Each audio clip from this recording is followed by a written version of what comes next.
Hello, everyone. We are so excited to be here for another talk for Gaian myths, weaving ancient future timelines, where we are interweaving cultural narratives with Mama Gaia to help create a peaceful and harmonious reality for all beings.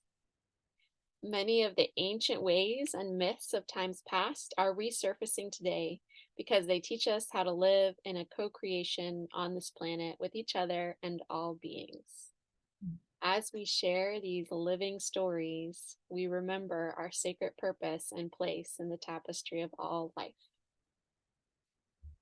I'm Brianna Wonderland, a sacred embodiment mentor, meditation teacher, and divine feminine leader.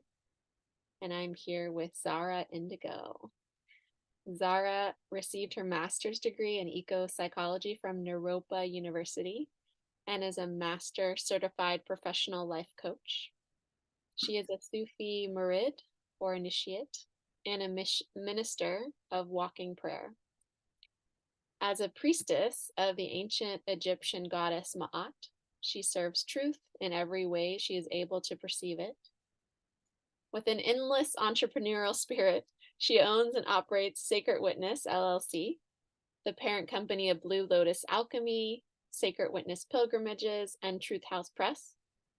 She is also now in the beginning phases of creating Elements Horticulture and Plant Sanctuary, an indoor plant boutique that will offer a bridge between horticulture and ecotherapy.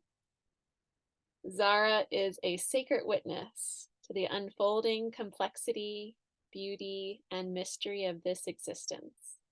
She guides those who find their way to the unfolding of that which needs healing by creating space for physical, spiritual, and emotional health to take root. It is her intention to live life in service to the health of our planet and all who reside here. And in this, she has discovered something quite profound, challenging, and rewarding. Wow, thank you so much for being here, Zahra. Thank you for inviting me. It's an honor to be with you today. Oh, I'm so excited. And yeah, for some reason, I just want to introduce that I know Zahra because I took alchemical healing with her, and she is the coolest alchemical healing like teacher and practitioner. It's really profound to be with her in her class. So I definitely recommend if you want to jump into some more magical healing that you take some of those classes with her. Thank you. And Yay. one of the beautiful things we learn in that class and with Zahra, I think probably in her private sessions too, is the heart breath. And so I'm excited she's going to share that with us, and also a story, a profound story that she has not shared before. And so we're going to settle into that with our hearts, open our hearts with her, and then dive into this vision and story. Thank you. So let's just arrive together, right? Wherever you are on this precious planet, whatever day it is, whatever time it is, just allow yourself to arrive into the truth of this eternal now. This eternal now is the space where we breathe together.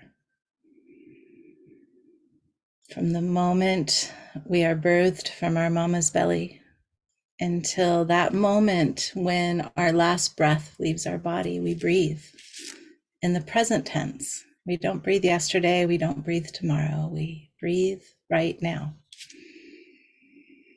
So notice your breath. Is it deep or shallow? Is it fast or slow?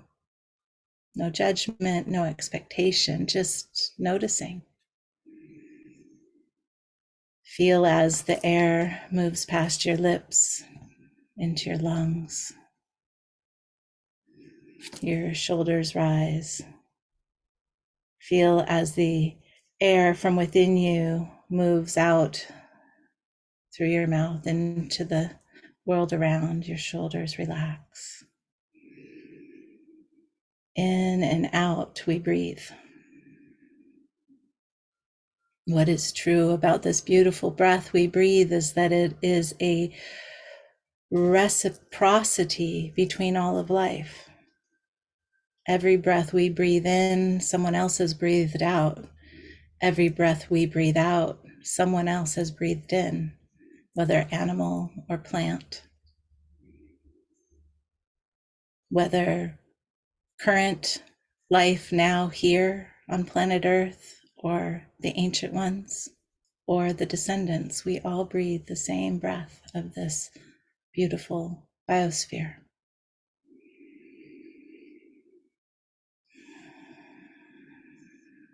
And so, with your attention now on your breath, follow it into your heart center.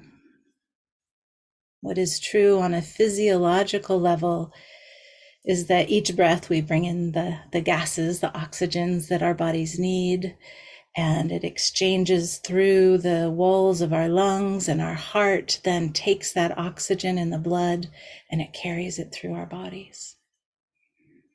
And as it moves through our bodies, it picks up all that it doesn't need so that then we exhale that which we don't need, which then the plants breathe in the carbon dioxide that we expel. And then they breathe out the oxygen, that another aspect of the reciprocity of this shared breath. What is also true is that our heart, in addition to being a muscle endlessly beating within our bodies, it is also the holy of holies within our temple of our body. Our body is a walking, moving temple. And as we breathe in to this holy of holies, this temple space within us, we access love. We breathe love. We are love. And it's that transcendent love, that love beyond duality, that love beyond desire, the love beyond longing, that is the love that resides within the holy of holies, within our sacred center. And within that sacred center spot, that holy of holies, there's a flame that burns. And with each breath, the love fuels that flame. And so then what is true is that with each breath, that love travels all through our bodies, touching every cell and every molecule, filling up all the space in between. Just notice this truth that with each breath, you are love.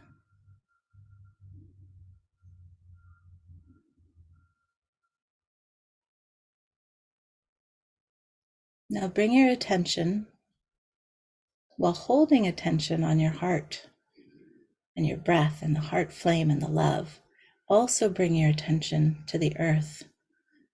Bring your attention down through the layers of the earth until you reach the very core of the earth, the heart center of this biosphere, this greater planetary body of which we are all a part. And as you arrive into that center point of the earth, you arrive into the presence of all of us here now, no matter where we are, no matter what time it is, what day it is, we all arrive right here, right now, connected to the web of life, connected to the ancestors, connected to the descendants, connected to the vast wisdom and vitality of this planet Earth. Feel that wisdom and that vitality. Feel the truth of this deep connection to life. And draw that connection, that wisdom, that vitality up into your heart center so it can mix and mingle with your love. So now each breath is love and wisdom and vitality and connection to the web of life.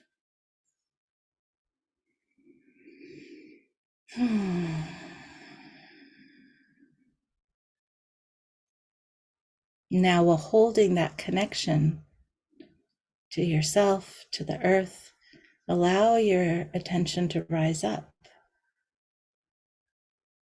through the roof, up into the sky. And as you rise up, you notice this beautiful planet, which you are part of. You notice the planet moving around the sun. The sun is our sacred heart flame of this solar system, this greater solar body that we are a part of. As you rise out further, you notice that the solar system is part of a galactic body that we are each a part of. As you rise out further, you notice that this galactic body is part of a cosmic body that we are all a part of.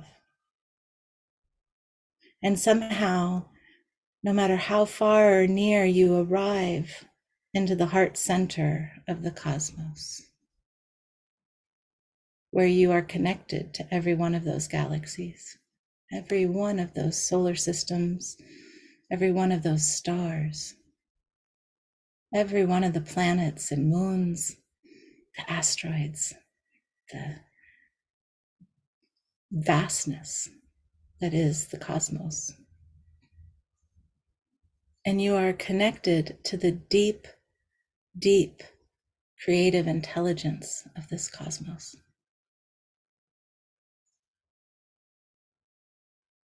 Now breathe that creative intelligence down through the layers of time and space, down into your heart center, where it mixes and it mingles with the wisdom and the vitality of the earth and with your love.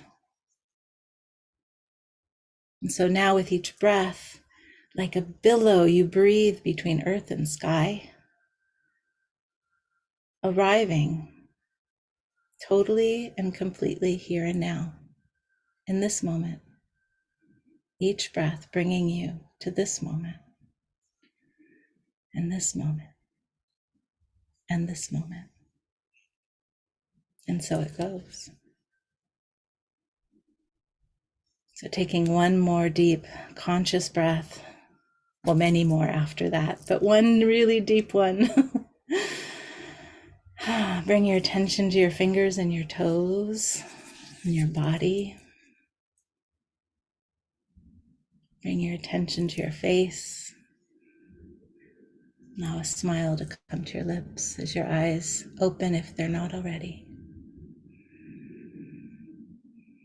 Becoming even more present, carrying this knowledge of the earth, of the cosmos, of self, of the web of life, of the connection to all of it that you have.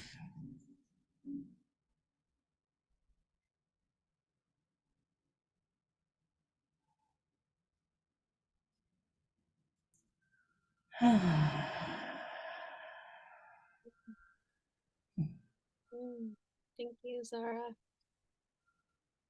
Ah, thank you.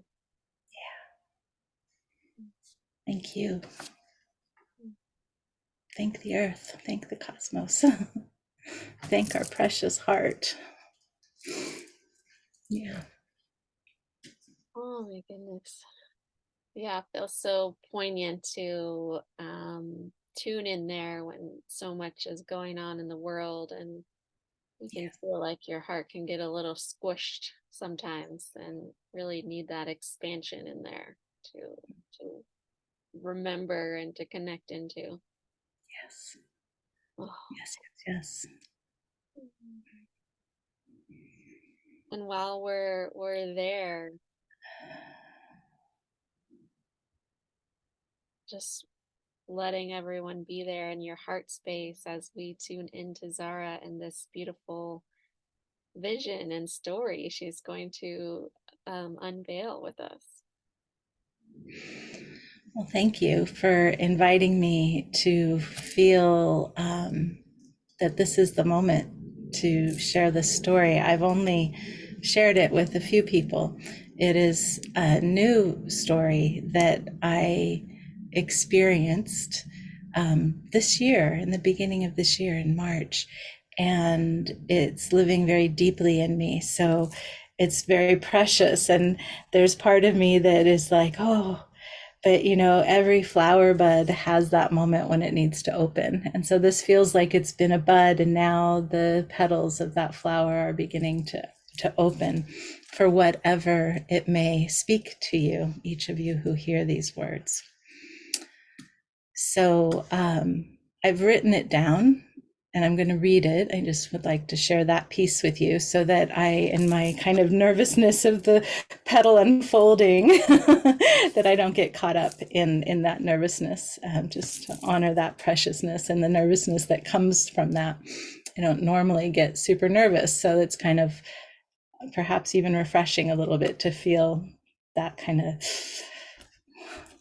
whatever that is. So I've named this story, this vision that I had, Folds in Time. And the beginning of this came in late February 2023, and it came to its completion in early mid-March of 2023. So it spanned a period of time, which will become evident as I share this story. So as I enter into it, I invite you to just settle in and open your ears in your heart. Right? Your ears are here, but we also have eyes and ears in our heart. And I invite you to listen from that place.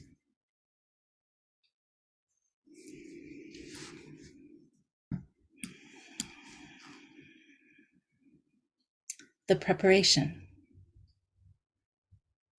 As I move through Egypt with my group who had come to accompany me on this pilgrimage, the vision begins to prepare me for days and days before it arrives. And in many ways, all that has been in my life up to this point has been preparing me. I can feel something coming, but little do I know what is about to happen. Once the vision begins, it comes in waves over the course of a few weeks. I feel myself easily enter a trance-like state with little provocation. While accustomed to walking in two worlds and having journey-like visions, my grasp on the consensual shared reality is now a bit thin. It is all I can do to remain embodied. As their tour leader, I know I need to remain present and cannot get pulled off into the ethers.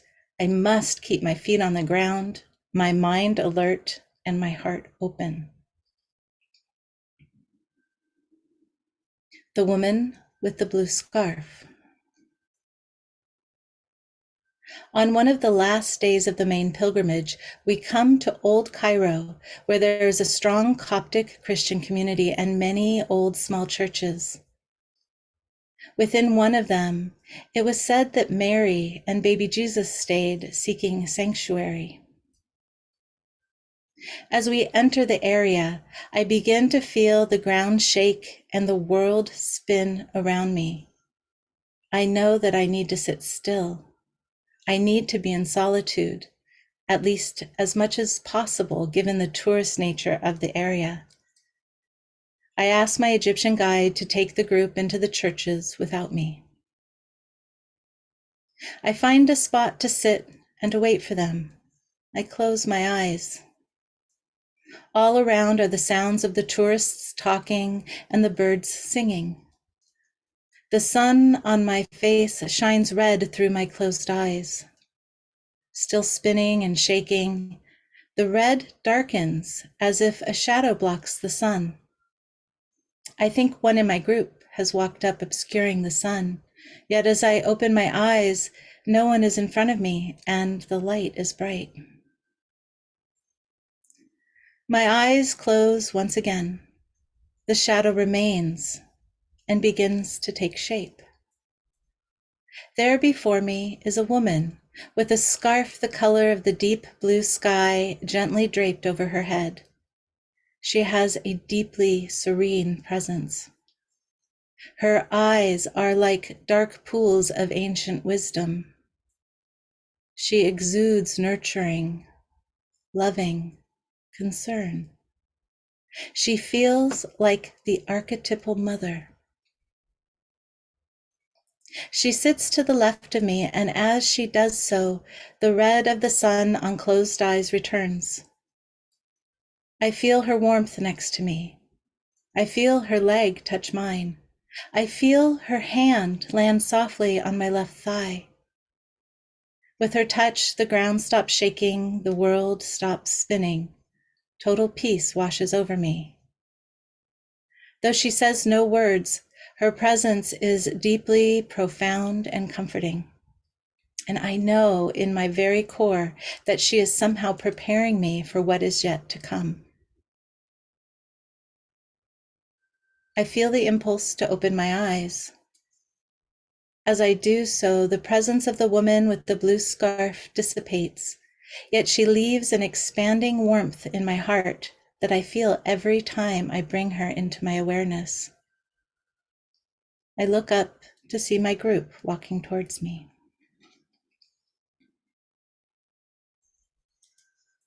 Text message from the divine.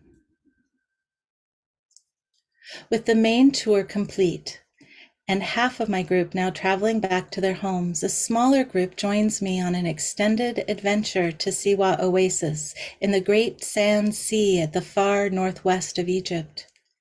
For many years, I have felt a call that I must visit the Oracle Temple there, and now I am finally on my way. On the long bus ride to the oasis, the woman in blue's presence is still with me. The heart opening that she initiated in Old Cairo is now wider. Even days later, I feel my heart continuing to expand within the very core of my being. As we travel west from Alexandria, along the edge of this grand continent near the Mediterranean Sea, I begin to feel out of phase, entranced again, yet distinctly present. We stop the bus to get some bananas and mandarins for the group. I suddenly need to get off the bus and feel my feet on the ground. There is a tall tree growing next to the road who beckons me to lean against it. As I lean against her strong and steady trunk, she provides stability from the spinning which has returned. This time I feel like I'm going to faint because I'm feeling so much. It is as if I am feeling the gyration of the Earth, solar system, galaxy, and cosmos all at the same time. I feel the spinning of the atoms in my body. I feel the layers of who I think I am spinning off of me. With the tree trunk at my back and eyes closed, suddenly I feel a vortex open up over my head. I inwardly see all these words start spiraling into my crown. I try and focus on what the words mean, but there are just way too many of them coming in so fast in languages both familiar and familiar. I just cannot make sense of them all. It is as if the divine is texting directly through my crown, filling me, and filling me. And all I can do is receive and receive and receive. It is overwhelming. It is amazing. The conscious part of me tries to hold on to some grasp of reality as I'm filled with these words beyond comprehension. Then, unexpectedly, the funnel of words transforms into pure light, spiraling from the vastness of the cosmos to a point on my crown and into the depths of my being. The vortex of light is brilliant, amazing, unexplainable, and in some ways more overwhelming than all the words. I almost fall to the ground amidst the roadside trash around me, with Egyptian workers at my back and the chaotic vehicles speeding by. But some sense bleeds through and I think, no, don't fall down. I think, stay upright, girl, get back on the bus, sit in your seat and just be with this. I make it back on the bus just as they return with the fruit. On the bus, I feel like I am a million miles away. One of the women in my group remarks that when she looks in my eyes, she sees the universe. For the next many days, I am functioning full-time in a theta state, and the vortex cone of light continues to stream into my crown while I simultaneously shepherd my group through the various experiences in Siwa. I walk a balancing act between the worlds. The man in the cave. On the last day in the oasis, we visit the temple of Amun, which is the oracle temple. As soon as I see the mound with the temple ruins atop, I feel as if I am being pulled by an invisible cord to get to the top as quickly as possible. The group is soon far behind me with the Siwayan guide. Their voices fade as I enter into what remains of the Holy of Holies of this ancient temple. As I stand there, the funnel of light above me becomes brighter. As its luminosity increases, the vortex transforms into a column of light that now beams down all around me, through me, and far into the earth. It is deeply profound. I want to make sense of it with my rational, analytical mind, but am unable. The column of light stays with me as we finish out the time at the temple and head back to the hotel. With a realization that this is more than I know what to do with, I ask a few people to come hold space for me so I can explore what is happening. They come to my room, and with their presence, I immediately fall into a deep trance and vision. A man sits on the floor of a small cave with his back to the entrance. Inside the cave, the light enters in from the opening. He has brown hair, not straight, not curly. His skin is not dark and is not light. His thick beard and brows are a shade darker than his hair. His eyes are penetrating, questioning, wise, open, sad, and joyful. His features are deeply symmetrical and balanced. He is in prayer. He seeks union with the divine, not from his mind, but from his heart. The man begins to have a deeply mystical and transcendent experience as an angel of light gently descends from above to hover in front of him. I see the angel as if I am looking through the man's eyes. I see the man as if I am looking through the angel's eyes. I see them both looking through my own eyes. The angel is all white with large wings slightly folded and slightly open. The angel emits a bright light from every fiber of its being that illuminates the front of the man as if he is in the daylight. The light is so bright that the man is unable to see anything but the light.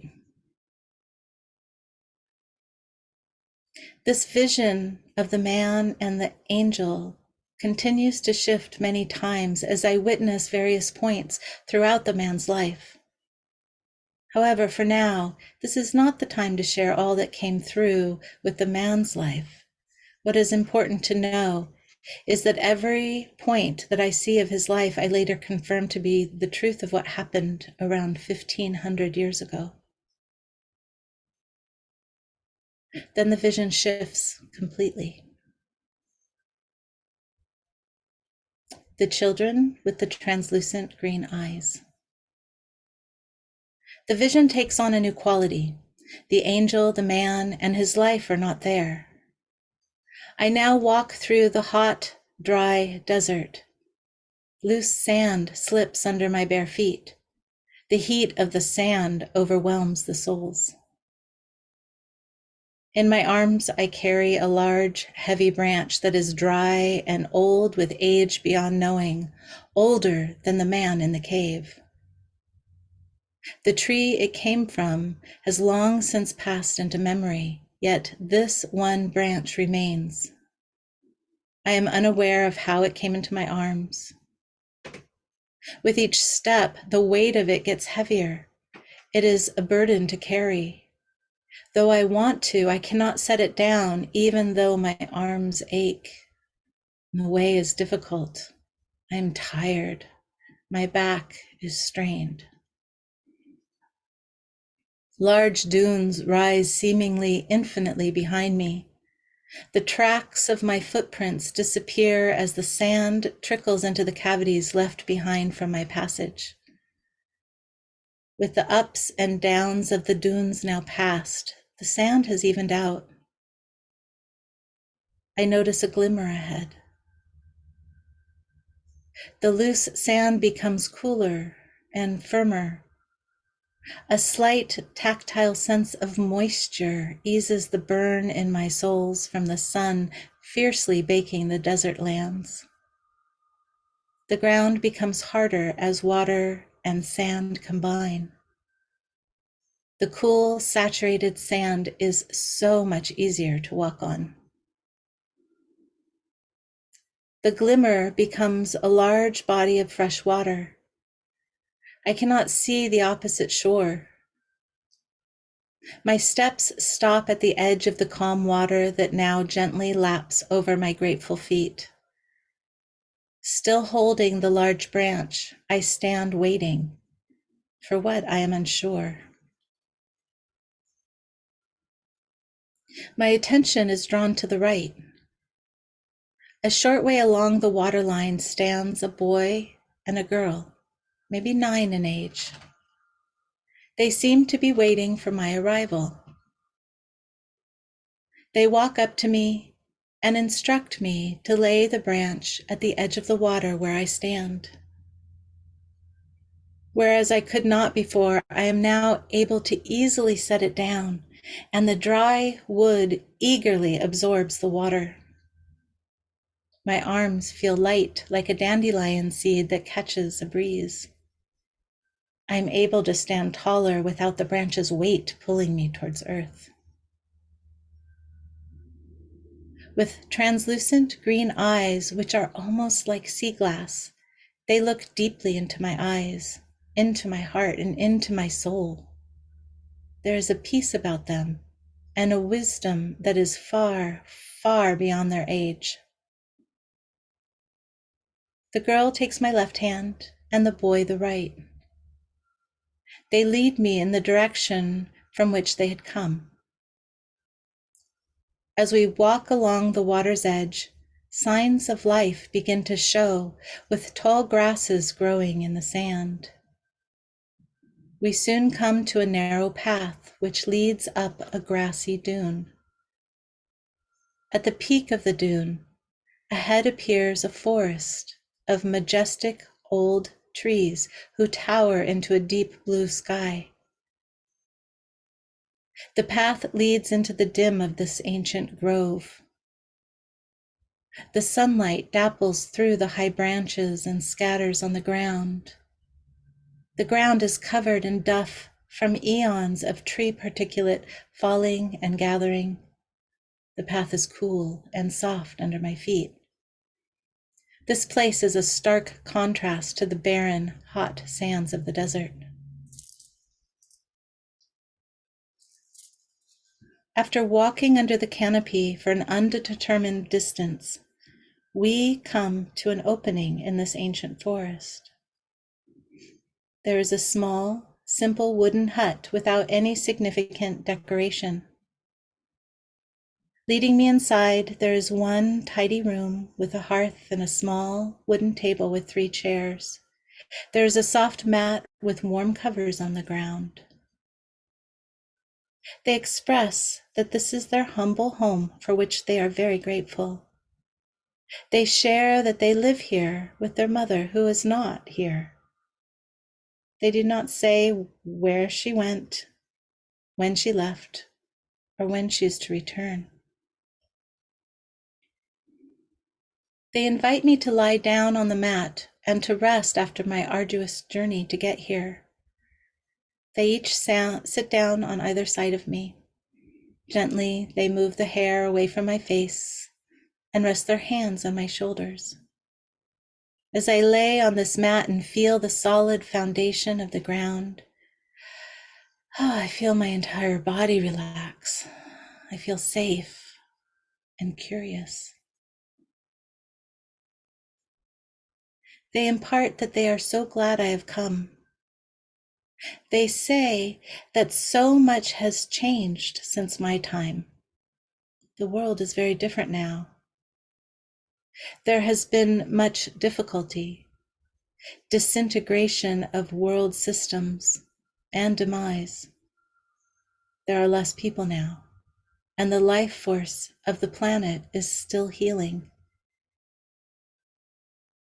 The death of the old systems brought much chaos at first, yet with the passing of years, a simpler life took root, and people began to find their way in accordance with what the planet could sustain in a healthy way for all life. They imparted that they remembered everything from the time of the man in the cave and before. They are connected to him. They are connected to me. We are all connected to one another.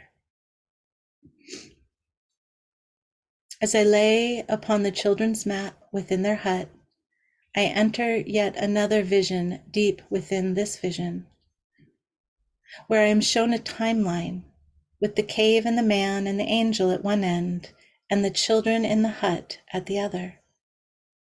I see my life in the center. I now understand that I am at the midpoint. The timeline shows the children are as far into my future as the man in the cave is in my past. The timeline shows approximately 3,000 years from one end to the other. The time before the man and after the children is vague, dim, and not discernible. They say that I exist because of the choices the man made in his past. They say that they exist because of the choices I make in my lifetime. They say the man exists because of the choices those who came before him made. They say we all exist because of the precise turnings of destiny. They say I no longer need to seek, only to simply arrive again and again into the light of the present moment. They instruct me to walk fully in the light in everything I think, say, and do. It becomes clear that by being in the light, my choices are made from a place of consideration for all of life.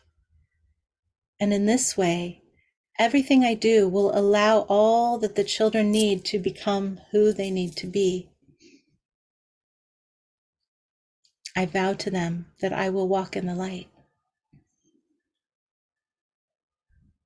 As I give my vow, the timeline folds at the center point that represents my life, and the two ends, the future with the hut and the children at one end, and the past with the cave and the man and angel at the other, become united. My life is now at one end of the timeline, and their union is at the other. Again, the timeline folds. We merge, and a point of singularity is created. All one, one all. I begin to be pulled out of the vision within the vision and back into the hut with the children. I also now begin to sense the room in the hotel in Siwa Oasis on this day in March 2023. Yet before fully coming back into my body, the children express these words. The way it was is the way it will be. The way it is the way it is. The way it will be is the way it was, and so it goes. I open my eyes, stunned, humbled. The late afternoon oasis light filters through my window. My three witnesses have a glow around them. The column of light that had surrounded me is now a beam of light through my crown, connecting me to the core of the earth and the depths of the cosmos. I feel like I am a clear bead strung upon this strand of light.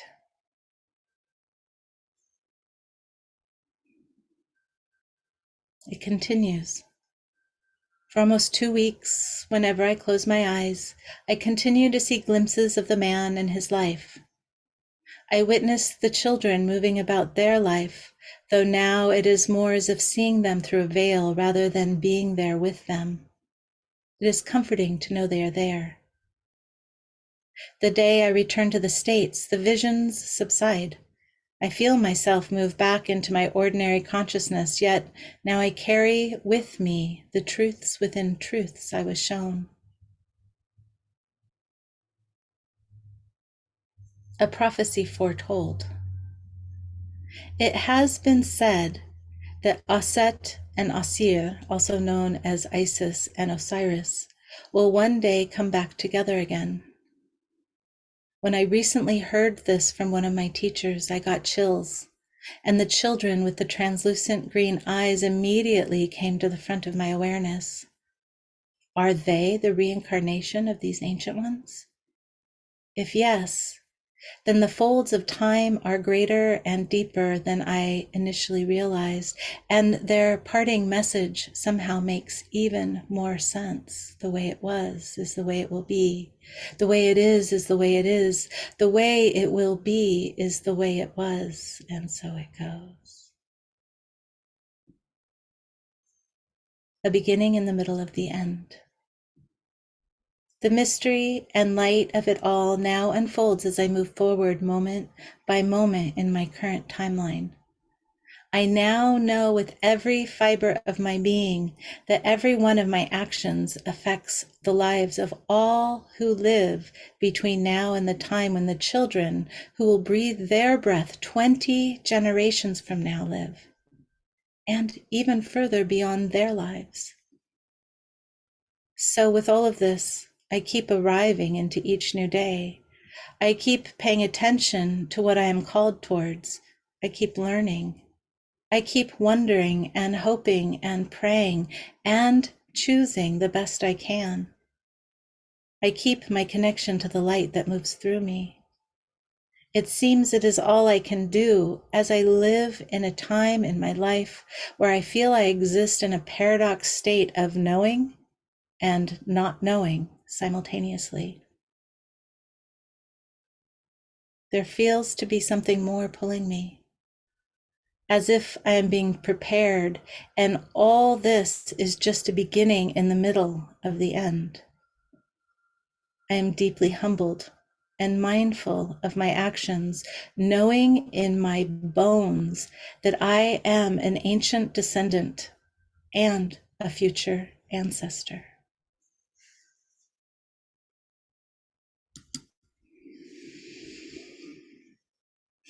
As are each of us, every single one of us. Thank you for witnessing my story today, my experience and my vision.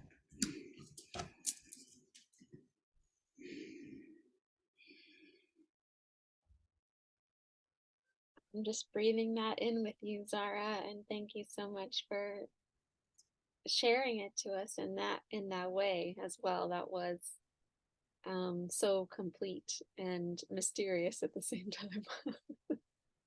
As it feels even now as I tell it, complete and understood and not understood and mysterious and known, all wrapped into one amazing bundle.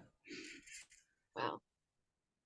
I feel like one of the hardest parts that that story points out is the consequence of actions, and there's a lightness to it as well, but there is that um like, how do you sit with that, walking, being a future ancestor and a descendant, and in this middle beat of light, like, yeah, love a little bit more about your experience integrating that and taking action after this profound vision. it's tricky because we live in this time. We each are experiencing this now of, today, in 2024, um, as we do, right? We each experience it as we do. And there's so much that's been happening on the planet right now. There's been this extreme, what's even the word? Extreme playing out of a very difficult story that's played out many times over the history of humanity, and we're seeing it again in Gaza. Mm. And we're seeing our choices of the consumerism that we are all addicted to. No matter who we are addicted to this chain of supply and demand, of demand and supply of consumer goods, which are all ultimately extracted out of the flesh of the earth to turn into some perceived need, right? Like, I need my water bottle to drink my water, right? I need my computer to connect with you. I need my deck of cards so that I can, play with my deck of cards. I need my phone so that I can call and check anything I need at any moment. I need my food, that some of it, much of it in today's world comes in boxes in plastic that's filled with, chemicals of some kind or another. And so what do we do when there's so much happening that's outside of our control? And so for part of what this experience has brought to me is that I can't do something about everything, right? But if every moment I'm arriving here and I'm presented with a choice, do I turn left or do I turn right? I think of the children. Not just these children with the translucent green eyes, but the children 20 years from now, the children here now, the children here in 100 years, the children here in 200, 500, 1,000, 2,000 years from now, 5,000 years from now. And it makes me realize that in our current epoch that we're living in, we've become so present moment in some ways, which, I'm all about the present moment. Here we are, this is where we breathe. But if we become so myopic in our existence, we forget about those who are coming behind us, right? Who we are the ancestors of. And when we forget about them, I mean, maybe intellectually we're like, oh yeah, my children will have children, my grandchildren, and so on. But really, when we think in that bigger way of these two children with the translucent green eyes, 1,500 years from now, right, that they're going to breathe a breath that is the air that we've left them. What air are we leaving them? So then with every choice, I get to make it knowing that it affects their life. And what choice am I making? And sometimes I make choices that perhaps aren't as healthy. And then I look at that and I go, okay, why am I making this choice? How can I make this choice differently? But often, more and more, since this has happened, I am aligning my projection in whatever's left of my life. I'm in my 50s, right? So who knows? I've made it this far. Maybe I'll get to my 80s, maybe my 70s, maybe my 60s, maybe I'll make it to 100. I don't know, right? I don't know. But if my projection towards the end of this lifetime is towards those children 1,500 years from now, like not just 7 generations, 20 generations from now, then my choices align more and more and more with the health and vitality of life rather than the consumption of life. I don't know if that makes sense, but that's what comes through with that question. Mm. It totally makes sense to me, and I hope it makes sense to others as well as they integrate that. And it's really, I love this story, and I'm so glad you're here because I feel like this, what you're saying in this story is an exemplification of exactly what I want this summit to represent and to carry is this knowledge that we're here for all life and to make actions in alignment with being here for all life and not being here for the veil and the belief system of consumerism, that we're here to change the paradigm and to be that midpoint, like you're saying, that we're like, okay, it's like a fulcrum almost, where time is folding, like you're saying, they are connected to the past and the future. And if we're at this folding moment and we direct ourselves onto that timeline that you're saying, towards those children, um, and for each of us towards our own highest light timeline, let's say, that will propel the future into what is now, like what was is what will be, is now I'm making sense, because it was so like amazing when you said those words. I'm so glad you said it twice, and they're teaching, because that it's while we aren't in the myopic, while we remember the past, and we bring the bring the future into the present moment as well. It's all in the present moment. On the present, right, right. It's all this one grand now, right? That we then stretch out in a timeline. But as that timeline folds, right, it becomes a singularity. We're all existing in this singularity of presence, right? Whether it's the children remembering their ancestors, or whether it's, us now dreaming into the future. What future do we want for our great grandchildren's great grandchildren's great grandchildren's great grandchildren's, right? Because we're Mm, one family, mm, regardless where on that timeline we exist. mm, Yeah. mm. I also really love the hugeness of this vision, because sometimes, when we think, what can I do for the children? And there's so many people suffering right now, we can get overwhelmed uh, Mhm. by that is occurring in this moment across the globe. And then when we connect to that future timeline and walk in this way, it kind of directs our actions. For me, there's a spaciousness in it, because it brings that eternality to life, right? That we need that spaciousness of the eternality of life. If we just get stuck in the survival of the moment, then it's what a lot of people are stuck in, that create war and things like that, versus these ancient cultures like Egypt, right? And like Isis and Osiris, who teach us about the myth and of resurrection, and that they stretch that vision out, and their presence helps us be whole in the timeline of reality. It's almost like my little tiny, human brain is like, how do I hold all this, right? And the answer is, I don't have to hold it.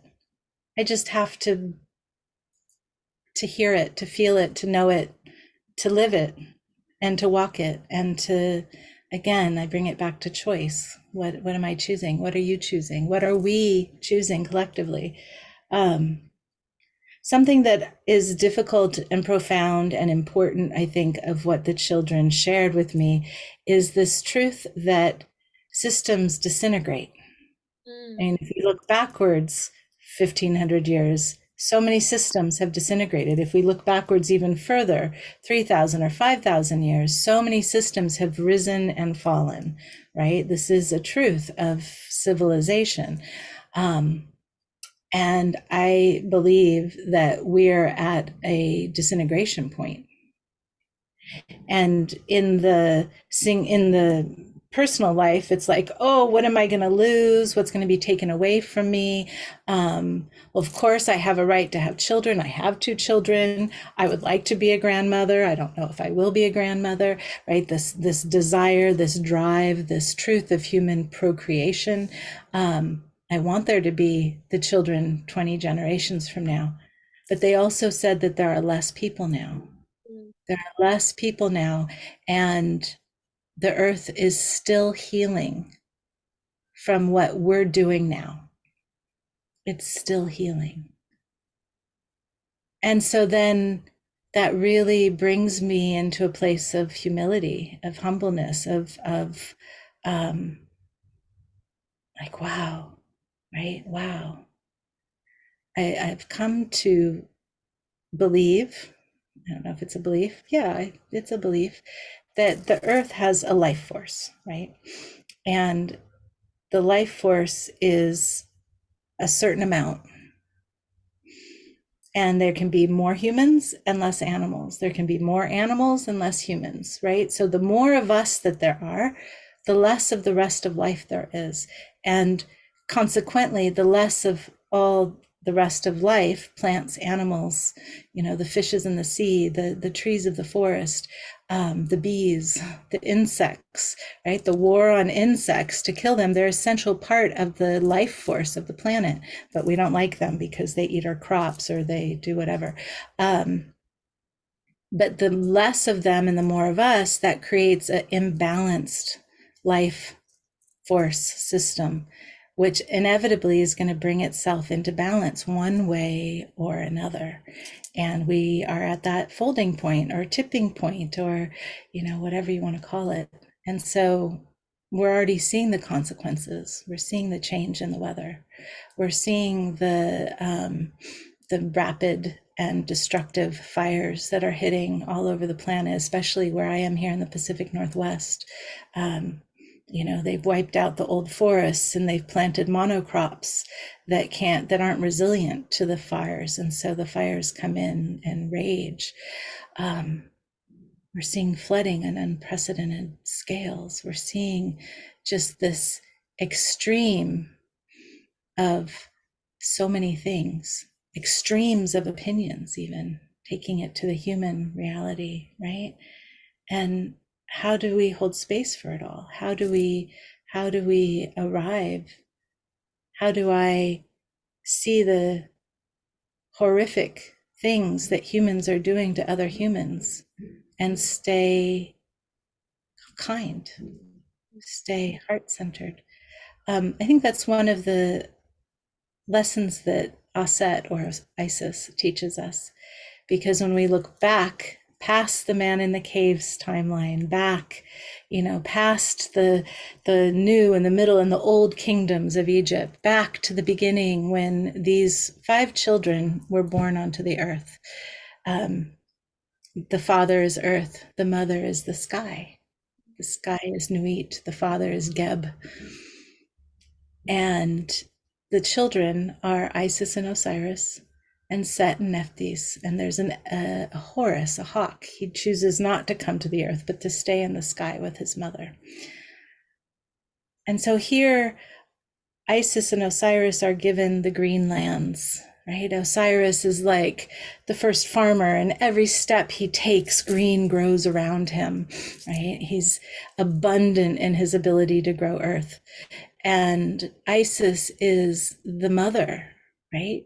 She is the archetypal mother figure, just like Mary is the archetypal mother figure, right? There's many, many such examples of the mother coming throughout human mythos. And there comes a time when Set, who is the brother, who is given the deserts, and he had to hunt hard for his food, and he there was wild lettuce growing. So there was something growing, but he ate it and he ate all the seed. And so then he's not able to propagate more lettuce. So he's hungry. He's jealous of his brother who has this rich, verdant green lands, right, with the river running through. And so he kills his brother in jealousy. I'm not going to go into the whole long story of that, but here Aset loses her beloved. She loses him, and she's grieving deeply the loss of her beloved. And she searches for him, and she becomes bedraggled and unrecognizable as the goddess that she is. Yet even in her most deep grief, she's kind to the children. She's kind to the mothers. She's kind to the people she meets, right? And so there's this truth that comes from her that she teaches us, that we can be in a state of deep grief We can be in a state of deep despair of what do we do with this earth right now, with the hate, with the bigotry, with the racism, with the denigration of the seas and the forests, and you know, the monocropping and the right, all the things that are going on. We can be in that like overwhelm, and we can still be kind. So what if each and every one of us chooses kindness? And kindness isn't like the saccharine sweet, like I'm just going to be sweet, because kindness is something that comes from the heart, right? It's this desire to see the life perpetuate, to see beauty abound, to see the possibilities of goodness that us humans all have within us. So, you know, like I shared in the story, I just learned this literally like a little bit ago, very recent past, about the prophecy of Isis and Osiris, Aset and Asir, that they will one day come back together again. Right. And I had never heard that in all my years of Egypt and all my time studying the Egyptian mysteries. I'd never heard that. And it really did give me goosebumps. And suddenly the children were there, and there was like this gentle smile on their lips, right? Like, you know, it may take another 1500 years, but they will come back together again. And interestingly, they lived in the forest, this one forest amongst a sea of sand, right? And so we work towards that. We work towards coming back together. We work towards making choices, every single one of us, every moment, right? That is about regeneration rather than consumption. Yeah. Wow. Thank you. Thank you so much for sharing all of that and your beauty and sharing it and how you're walking your way as an example as well for others. Thank you. I'm trying. I'm trying. Oh, it in some ways it feels a bit of a burden. Like I can't just like now be like, whatever, you know, it was a choice. I've moved on because I recognize that every choice I make now is, in fact, the other day I was sitting and I was pondering about, because I had just seen something on TV about the amount of waste that's in the ocean, right? Our waste, especially plastic. And and so then my brain went on this like super speedy speed of light kind of like review of my life and all the plastic that was left behind me through my own consumption. And it made me sick to my stomach. Like I was like, oh God, that's a lot of plastic that I've contributed, right? And so, and even still, there are things I buy that have plastic. It's insidious. We can't get away from it. But I make choices. Like I don't buy bottles of shampoo and conditioner anymore. I buy little shampoo and conditioner bars that are wrapped in paper. And so that's like a little thing, right? Okay, I'm not throwing away plastic bottles of shampoo and conditioner anymore. And it's small, but it's something. Mm, And every time I can make that kind of a choice that changes my consumptive habits to be something that's more aligned with life force rather than life destruction, I think the better. I hope the better. I pray the better. mm. So, Yeah, I love that. And I love now, often when we make that choice, we think like what you're saying, we're in the middle, we think about what we're losing personally. And instead, we can honor that, of course, always honor what you feel like is losing because we never want to stifle grief. And at the same time, it can be a feel good moment too. Like, oh, wow, I'm choosing something that's honoring life force. I'm choosing something that's honoring life. And that it makes my heart, it's really interesting in that moment. I feel the gratitude and the grief in my heart at the same time. I feel the preciousness of life, which I feel like Aset or Isis, as the mother and those mother archetypal mother figures are so in touch with. And that's why the goddess and the mother and all this is coming back so much, is because in that way, and us in women as embodied women, as well as womb carriers who birth future generations, have that the spaciousness of holding the preciousness of life. And men do that too, but it's, a little bit different in our embodied experience. And so just wrapping that all around and honoring everyone here for exactly what you're going through, and for just remembering in this moment with us, just remembering and listening and being open, and then seeing where that leads you in every moment. Any choice we make that is towards regeneration, however small or big, helps us get there. And it's not about what you didn't do, it's about what you do, right? That should be the focus, not, oh, you bought the thing with the plastic. Not that, but oh, you bought the thing with the whatever it is. You bought the handmade thing at the local artisan market for your Christmas gifts this year versus, you went online to big online retailer that is shipping from some country far, far, far away, right? And not to say that's necessarily bad or good or right or wrong, right? So not to be in the place of judgment, but be in the place of like, how wonderful that there are handcrafters that are selling their wares, and how cool it is that we can support them, right? So it's celebrating the positive, honoring what the other is, and recognizing that it's here, right? But then making choices as best we can any given moment. And one more thing I feel like is really important is that while this vision was very first person in terms of myself, and they were showing my life in this timeline, here you are at the center, but what I very quickly recognized is that I represent in that all of us that are living right now, Mm. right? It's not me, Zahra Indigo. It's us. Everything we do on this planet right now and right now and right now and right now is co-creating the future.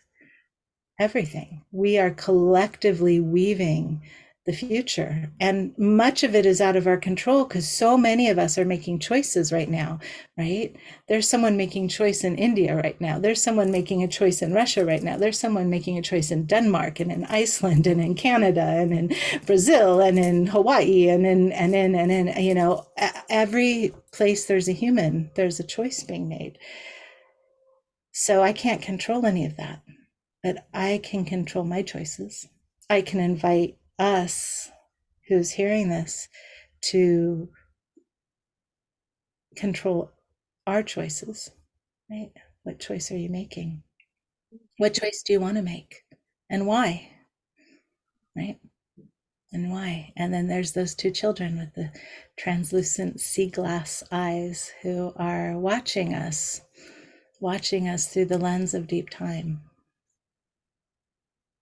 watching what choices we make that help their lives be significant when they're breathing their breath, when they're exchanging their breath with those ancient trees, right?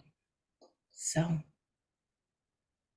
and at that point, we'll be dust in the wind, those of us breathing now. And though our individual life may or may not be remembered, 1,500 years is a long time. There are many, many, many ancestors in the past 1,500 years whose name we don't remember, but their life force helped us be here now. Not just the ones who we remember, like the man in the cave.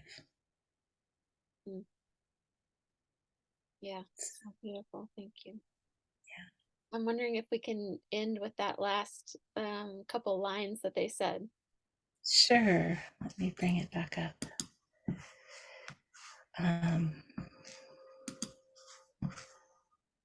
They said, "The way it was is the way it will be. The way it is the way it is. The way it will be is the way it was. And so it goes." So it goes, and so it is. And so it is. Yes. Wow, thank you so much, Zahra. If anyone wants to know more about Zahra, you can connect with her free gift, which she's giving a beautiful plastic-free offering of a 15-minute Anubis Oracle reading. Here, shall we pull a card really quick? Because they're in my hands and one wants to pop out. So let's do it. These cards, the Anubis Oracle, is a deck created by Nikki Scully and Linda Starwolf. I want to honor them. And the art is by someone named Chris Walder. And they represent some of the Egyptian Neteru, deities of Egypt, gods and goddesses of Egypt. There are like, I don't know, 2,000 give or take, gods and goddesses of Egypt. But some of them, just like all the people we talked about, whose names we remember and don't remember, same with the gods and goddesses of Egypt. There are many that are obscure and forgotten at this point. But some are eternal, like Aset and Asir. So let's pull a card. I'm going to pull, which one is it? Which one is it? I think it's that one. So this card is Kefra. And Kefra is number 10. On the bottom, it says Cycles of Change, Planetary Guardian, and Spiral Dancer. So how perfect is that? Kefra is the beetle, the scarab beetle. And in this image, the scarab has his wings out and he's protecting this beautiful, precious blue-green biosphere that is us. This is our body right here, right? In the ancient days, when one passed from this particular body, they would take out the organs, mummify them, they'd take out the brain, they'd throw it away, didn't need the brain, who needs a brain? But the heart, they left the heart in the body, and they would place an amulet, a scarab, over that heart to help protect it. So calling in Kefra to help protect us all, protect this planet. And on it is, on its back here is an Ankh. And many people recognize the Ankh symbol. Some people say that it means life. And in some ways you can look at it as that, whereas the top kind of part that's kind of like a loop is the uterus, and the bottom part is a phallus, and it's when those two come together that life is created, right? It could also be looked at as the top is the delta of the Nile and the bottom is the river, and in between is where the two, Upper and Lower Egypt, become united, giving a new life force to the planet. So Also, one more thing about the Ankh, because it's about time. The circle can be eternity, and the cross, that is the here we are meeting where eternity and the temporality of the world, where the four directions, the right, past, present, future, where they all meet. I'll meet, and it loops around. Yeah. It loops around, and so it goes. And so it goes. Thank you so much. Thank you. Thank you. And thank you, everybody, for your attention, Mm. listening, feeling, choosing, being whoever you are. Thank you for you and all that you do to help the whole be whole.